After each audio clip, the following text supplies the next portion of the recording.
Creating something good with the waste material is one of the things which I love the most.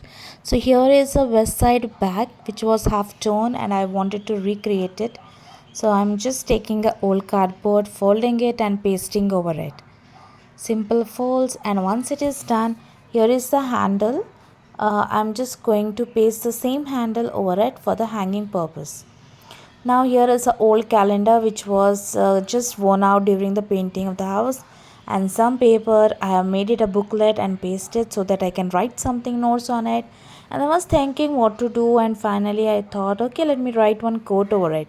So here is a quote which is somewhat related to the kitchen vibe. So here is a quote which I have written with a pencil first. Then I have just made it bold with the same marker. So here it is: bless the food before us, the family beside us, and the love between us. I felt it was the best quote to be written and decorated with some heart and leaves. And so this is a simple yet beautiful. So please like, comment, and subscribe. Bye.